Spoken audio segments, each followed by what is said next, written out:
Oke, kita bakal membahas sesuatu yang super fundamental. Sesuatu yang jadi dasar dari ya hampir semua software yang kita pakai setiap hari. Gimana caranya ngajarin batu buat mikir? Kedengerannya aneh banget kan? Tapi percaya atau enggak, itulah inti dari programming. Gimana caranya kita ngobrol dan kasih perintah ke seonggok silikon? Caranya, ya dengan ngasih serangkaian instruksi dalam bahasa yang dia ngerti. Simpelnya, programming itu cuma soal nulis resep yang super detail buat komputer. Nah, kali ini kita bakal pakai bahasa fondasi yang keren banget, namanya C++. Jadi, C++ ini sebenarnya evolusi dari pendahulunya, bahasa C. Bedanya, C++ ini ngasih kita kekuatan baru buat ngatur semua instruksi tadi. Jauh lebih gampang buat bikin program yang rumit dan gede, kayak aplikasi-aplikasi yang sering kita andalkan. Oke, jadi kalau kita mau ngebangun rumah digital, kita pasti butuh bahan dasarnya dulu dong. Kita butuh batu batanya. Nah, di dunia programming, batu bata itu adalah data. Nah, tipe data ini ibaratnya kayak jenis-jenis wadah. Gini deh, Anda kan nggak mungkin nyimpen air di keranjang bolong kan? Ya, sama. Komputer juga butuh wadah yang pas buat tiap jenis informasi. Yuk kita kenalan sama beberapa tipe yang paling umum. Ada wadah buat nyimpen angka utuh, angka desimal, satu huruf aja, dan buat jawaban simpel kayak iya atau enggak. Contohnya gini, program ini pakai variabel int buat nyimpan angka 12, terus ngelakuin perhitungan pakai angka itu. Ini tuh dasar dari segalanya loh, mulai dari ngitung skor di game favorit Anda, sampai ngelacak stok barang di supermarket. Terus, gimana kalau butuh angka yang ada koma-komanya? Kayak buat ngitung luas lingkaran pakai pi misalnya. Nah, disitulah kita pakai float. Tanpa si float ini, perhitungan ilmiah yang rumit atau bahkan fisika di video game itu yang nggak bakal bisa jalan. Oke, batu batanya udah ada nih. Sekarang kita butuh sesuatu buat nyatuin batu bata ini, biar mereka bisa ngapa-ngapain. Kita butuh semennya. Nah, di dunia coding, semen perekat ini namanya operator. Merekalah yang menghidupkan data, yang tadinya diam aja jadi sesuatu yang dinamis. Caranya? Ya dengan melakukan berbagai operasi ke data kita. Yang paling dasar, ya, operator aritmatika.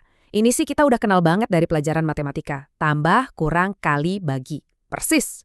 Tapi, ada juga yang nggak kalah penting, operator relasional. Nah, ini gunanya buat ngebandingin dua data. Jadi kita bisa nanya ke program, nilai ini lebih gede dari itu nggak sih? Kemampuan buat bertanyalah inilah yang jadi awal mula kecerdasan sebuah program. Oke, batu bata udah siap, semennya juga udah. Sekarang kita bisa naik level nih.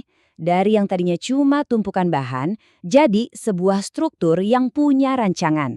Sebuah cetak biru yang bisa bikin keputusan. Disinilah program kita mulai kelihatan pintar. Pakai yang namanya perintah if-else, kita bisa bikin semacam pertigaan jalan. Jadi programnya nggak cuma ngikutin satu resep lurus aja, tapi bisa milih resep mana yang mau dipakai, tergantung situasinya. Logikanya simpel banget kok. Kalau satu kondisi terpenuhi, ya belok kiri. Kalau nggak, ya belok kanan. Gitu aja. Dan contoh ini nunjukin konsepnya dengan pas banget. Programnya bisa tahu kalau 12 itu genap dan 13 itu ganjil cuma gara-gara satu pengecekan kondisi tadi. Sekarang, coba bayangin kemampuan ini dipakai jutaan kali tiap detik. Nah, itulah cara kerja filter spam di email Anda atau sistem rekomendasi di aplikasi belanja.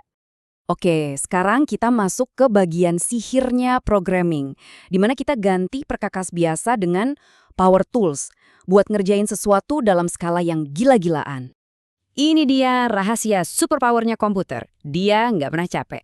Mau disuruh ngulang tugas 10 kali, sejuta kali, 10 juta kali, dia bakal lakuin tanpa ngeluh. Salah satu power tool yang paling sering dipakai itu namanya perulangan for.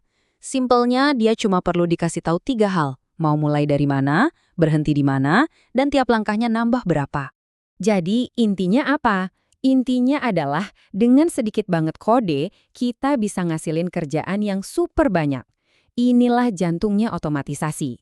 Cara inilah yang dipakai buat ngolah ribuan foto sekaligus atau ngerender tiap frame di film animasi favorit Anda.